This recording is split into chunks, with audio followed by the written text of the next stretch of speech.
Hey, hey, what's going on? It's Sunshine. And E. All right.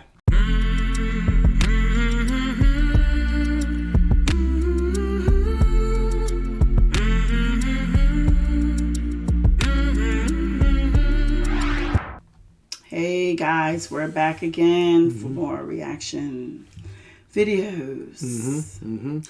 And this, I guess, sometimes in life you have to go backwards to go forward.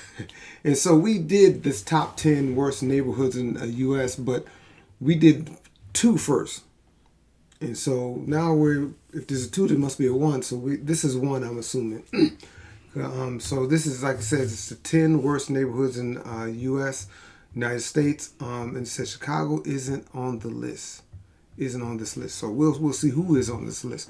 But before we get started, do me a favor. Please like, subscribe, hit the notification bell. Also share, comment below. So come on, let's go. What is going on, everyone? How about we talk about neighborhoods that sane people try and avoid? On this channel, we've gone over the worst things about states, cities, towns, zip codes, airports, my cousin's wife, and other horrible places. We also did a few videos about bad neighborhoods in different cities, and people really seemed to like them. So I thought today we would just look at the country's worst neighborhoods. The harsh reality is we have some places in this country that probably should be vacated, fenced off, and forgotten about. What I love about these videos are the two type of people that comment on bad neighborhoods. The first are the people that say it isn't that bad and I don't know what I'm talking about because I'm not from there. The only thing I can say to that is stop typing, numbers don't lie. The second is the person that attempts to look hard and gain some street cred and take some sort of pride in being from here. Here's the thing, living in a really bad neighborhood isn't a good thing. If it was, the people who become successful from that neighborhood would actually stay there. They don't, and they rarely come back. A crappy neighborhood isn't something to be proud of. Doing something about that crappy neighborhood to make it better is. Wake up. Now we can do a video series on this one, 2 or 3 at least, from all around the country. There's that many. Some of these neighborhoods are really close in the level that they suck. So this really won't be in a hardcore by the numbers order. I'm gonna do my best, see what we can do here. That being said, why don't you lock the front door, put a chair against it, set the alarm, and watch my top 10 worst neighborhoods in the United States.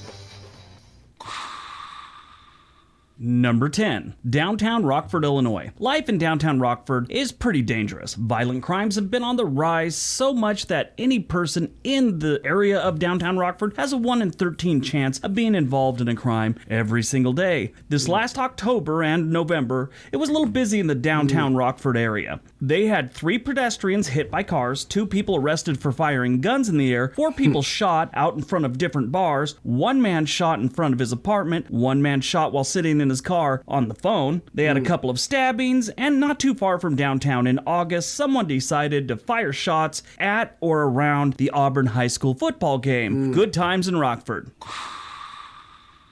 Number 9, West End, Cincinnati, Ohio. West End, Cincinnati is not where you want to be.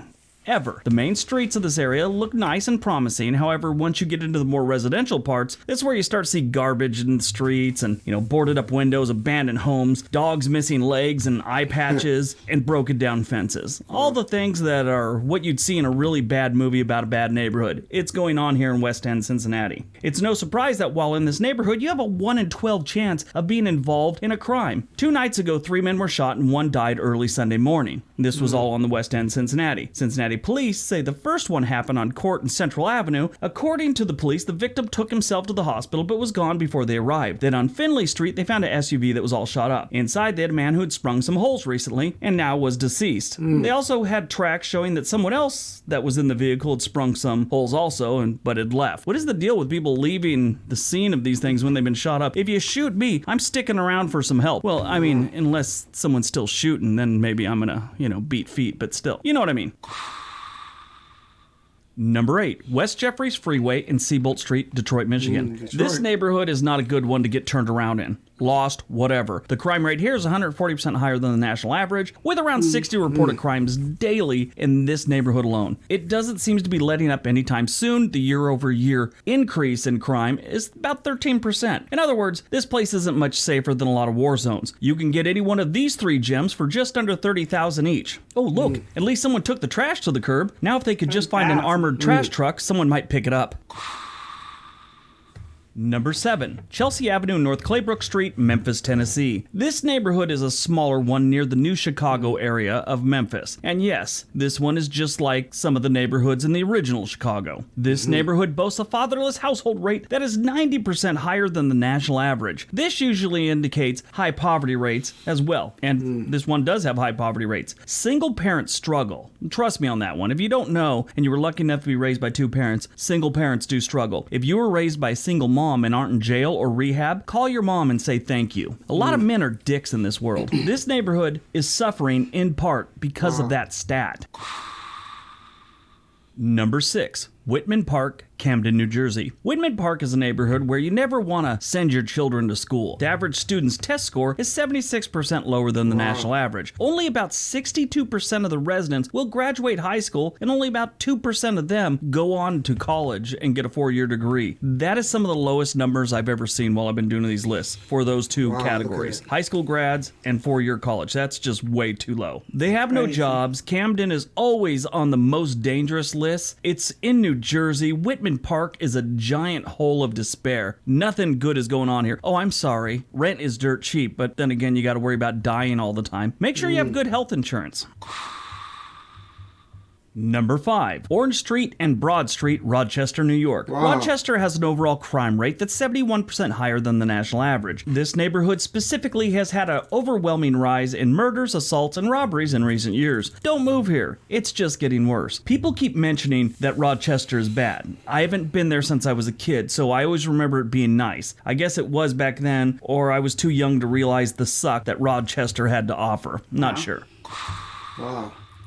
Number 4. Russell Woods, Detroit, Michigan. Russell Woods is a neighborhood just east of I-96. The crime rate here is 132% higher than the national average, with a total year-over-year increase of about 14%. While you're in this neighborhood, you have a 1 in 12 chance of being involved in a crime. And yes, this is a crime, or at least it should be. Nobody should be allowed to paint their home that color. That's horrible. What sucks about Russell Woods is that there are blocks here that are nice and well-maintained. Some really nice homes around here. Turn the corner, and it looks like Godzilla strolled down the street while doing the Bird Box challenge.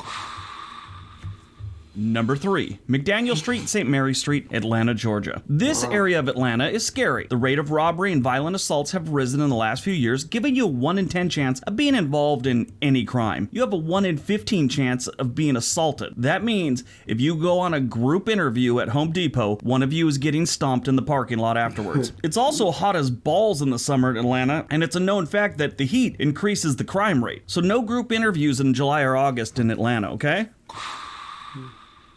Number 2, James Buchanan Drive and First Street, Jackson, Tennessee. Hey, Tennessee made it twice in this list. That is strange because majority of this state overflows with good people and amazing landscapes. But this neighborhood seems to be void of both of those. It's not a place to settle down. The homes here are either apartments or 1-bedroom homes, oddly enough. Chances of people moving here and settling down and giving this place a better, look, feel, curb appeal, whatever you want to call it, is not likely. I think the best thing that could happen to this neighborhood is a possessed bulldozer with a full tank of gas.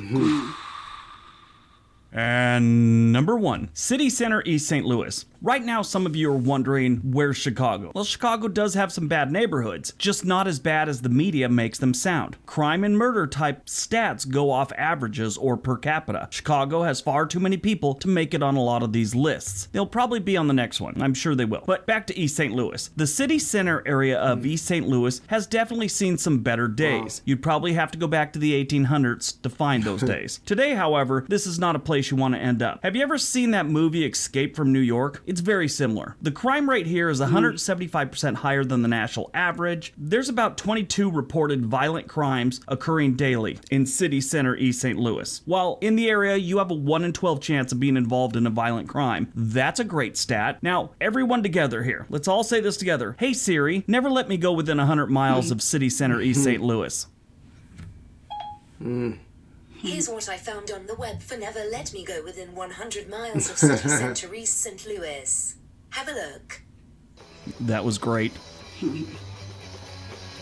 All right, so that's my top 10 worst neighborhoods in the United States. I hope you guys enjoyed it. Hope you got some good information out of it. I'm sure I'm going to do another one of these. Review at Home Depot. interview at group I interview. wonder One if of you is anybody ever getting looked one at of you that. is getting stomped in the parking That's lot. my house right there. I wonder if anybody looked at it and actually seen their house or seen their car or seen their neighborhood on there. I guess to some degree. Familiar with a few of those places, but I don't know. A lot of times it's just the stats that do it, and a lot of times if you're not hanging out or being in a time of day when a lot of that criminal activities takes place, doesn't seem as bad as they may say. So Well, that's what he said. He Yeah. said some, places that you name and people, if they had got wind of it, they'll probably say, what are you talking about? And Right. It's not that bad, they live it. right. That's wow. That's Or just, some live it and don't care. but it's weird when you see some of like these buildings, and I mean, I always look at stuff when I look at it, it's like, man, this somebody could fix that up, make money, rent those out. But I think a lot of times people have those houses and they want a certain amount for them, or to have a apartment complex or a duplex or something like that, and they want a certain amount and they don't get it, so they don't sell it, and it just crumbles and just goes. And I think some of that has to do with that versus people not wanting they don't want to put the money in it, but they don't want to sell it for what someone's willing to buy it for. So I guess they're stuck with it, and then you get the neighborhoods like that. Because I look at those and say, man, the houses, it's weird how it gets, how the weather and just time takes over a building and just brings it down, man. It's just weird how that happens, but it does. So that is those top 10 worst neighborhoods in the U.S. Y'all let us know what you think about it. We're going to get out of here, but before we do me a favor. Please like, subscribe, hit the notification bell. Also share, comment below, and I do believe that's it. That's it. Thanks for listening to To Sunshine and Sunshine and E.